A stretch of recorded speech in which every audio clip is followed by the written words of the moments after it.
Senjakala Gojek, jarang saya mengomentari masalah bisnis orang lain, apalagi produk karya anak bangsa seperti apps transportasi Gojek ini. Tetapi rasanya wajib bagi saya untuk mengingatkan sebelum kejadian. Basis data saya sederhana, namun penting untuk saya deliver sekarang. Pertama, Gojek. Berjuang sendiri. Pemerintah tidak melindungi langkah strategik bisnis Gojek, sehingga saya akan memprediksi Gojek tidak bisa lebih besar dari saat ini. Agak gagap pemerintah memahami fenomena bisnis milenial seperti Gojek ini. Karenanya, mendadak sebuah usaha yang baru 5 tahunan ini terlihat tua dan renta. Agak gagap pemerintah memahami fenomena bisnis milenial seperti Gojek ini. Kemudian, bermain di bisnis global di luar dari Indonesia, Gojek tidak bisa. Sulit karena keunikan bisnis ojek dan Gojek hanya bisa di fenomena transportasi di Indonesia, khususnya Jakarta saja.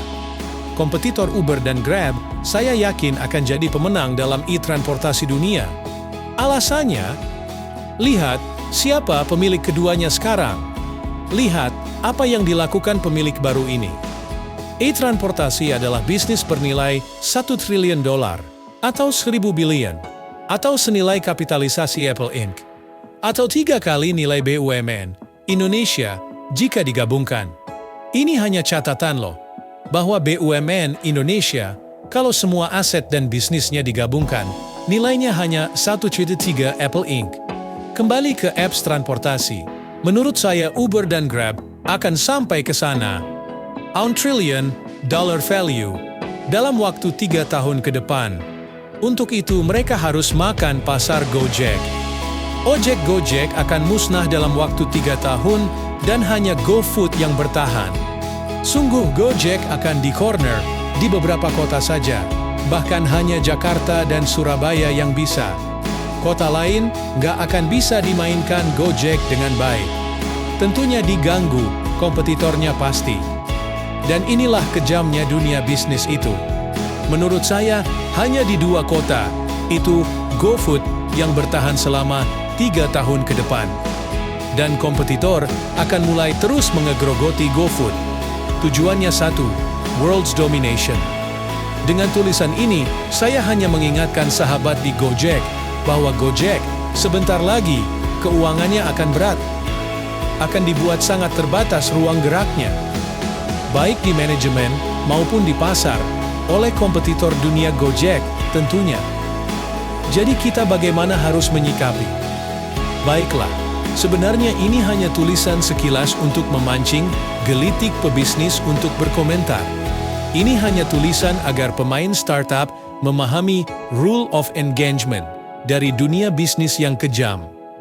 Ini sebuah tulisan yang mengingatkan ketidakpedulian regulator. Pemerintah bisa mematikan bisnis yang dibangun oleh anak bangsa.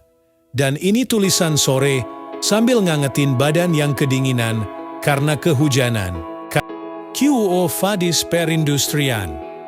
Di meja saya sejak Senin kemarin, ada banyak data statistik ekonomi Indonesia dari banyak sumber terbaru, namun data yang terbaik tetap datang dari pelakunya sendiri. Data yang membuat saya sedih adalah fakta perkembangan perindustrian dan manufaktur di Indonesia. Karena yang bicara Lingkar Nol sang regulator, dalam sejarah perjalanan panjang Indonesia manufaktur masuk masa jaya ketika zaman Pak Harto berkuasa. Manufaktur dan industri bisa merupakan penopang ekonomi dan GDP hingga 28%. Saat ini, tertajam turunnya sejak 5 tahun terakhir. Bahkan saat ini, hanya 17,6% antopangan sektor industri tersebut.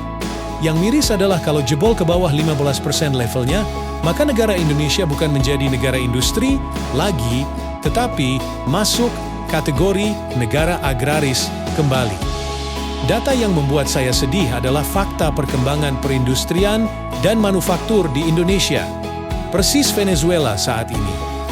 Dan yang membuat saya sedih sekali lagi adalah pertumbuhan industri. Setiap tahunnya selalu tumbuh di atas pertumbuhan nasional, Namun tidak tahun ini. Misalnya pertumbuhan nasional 5%, maka pertumbuhan sektor industri biasanya 7%-an. Sektor lain seperti sektor pertanian, keuangan, hanya rata-rata saja. Tetapi sekali lagi, sektor industri selalu di atas pertumbuhan growth nasional. Dan untuk pertama kalinya sektor industri tahun ini lebih rendah dari pertumbuhan nasional. Nasional 5%, pertumbuhan industri hanya 3,8%. Bagi saya ini red alert. Saya pernah tulisakan kencang di awal tahun 2017 tentang hal ini. Sangat kencang dan banyak. Lihat saja di wall saya di tahun 2017 ini yang mengatakan kita bisa jadi negara paria atau negara lumpuh kalau industri manufaktur tidak tumbuh, karena hal ini harus didukung oleh good governance, good policy, good vision. Kebijakan nasional perindustrian itu apa? Ke arah mana industri nasional? Dan kejadian lagi, yaitu industri tidak tumbuh baik. Hal ini tidak bisa dinafikan bahwa sektor industri tidak tumbuh baik.